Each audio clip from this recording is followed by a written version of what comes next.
कहीं ना कहीं मुझे लगता है अमेरिका में ये भी एक स्कूल ऑफ थॉट चल रहा है कि हमें रूस की ज़रूरत है, क्योंकि जो फाइनल लड़ाई है, जो अंतिम युद्ध होगा इस दुनिया में, जो सबसे बड़ा युद्ध होगा, वो चीन का और अमेरिका का होगा।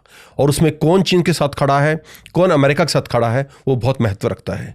और अमेरिका की जो इन चीज़ों में सोच रही है वो बहुत दूरदर्शी रही है। उन्हें पता है कि यूरोप एक बर्डन है, यूरोप उनकी कोई खास मदद नहीं कर सकता। उनकी हालत ये है कि कुछ कंट्रीज़ में अगर उनको बोलें कि जैसे नेदरलैंड्स है, डेनमार्क है, जिसका ग्रीनलैंड से मसला चल रहा है, आप बोलें कि आपको फ़ौज भेजनी है, वो 100-150 से ज़्यादा आदमी भेज ही नहीं सकते हैं।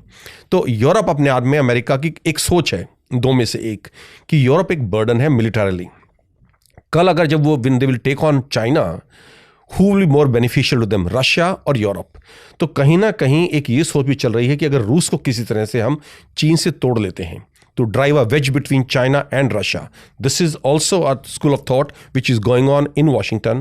और प्रेसिडेंट ट्रंप की बहुत सारी आपको ऐसी चीज़ें हिंट्स मिलेंगे जिसमें ये लगेगा कि वो एक तरह का हाथ बढ़ा रहे हैं रूस की तरफ, और कहीं ना कहीं एक गेम चल रहा है जिसमें वो पूरी कोशिश कर रहे हैं। किस एंगल पे आप कह रहे हैं? क्योंकि हम भी लगातार कवर कर रहे हैं रूस वर्सेस अमेरिका, हमने पूरी जिंदगी सुना जी। अब कहाँ आपको हिंट लग रहे हैं कि रूस की तरफ प्रेसिडेंट ट्रंप हाथ बढ़ा रहे हैं? देखिए, मैं आपको 2-3 उनके खुद के स्टेटमेंट्स आए हैं, प्रेसिडेंट ट्रंप के खुद के स्टेटमेंट्स आए हैं कि सबसे बड़ी गलती जो की है बाइडेन एडमिनिस्ट्रेशन ने, ये लड़ाई शुरू करके उन्होंने रूस को बिल्कुल चीन के करीब ला दिया है, जिसको अभी तोड़ना बहुत मुश्किल हो जाएगा।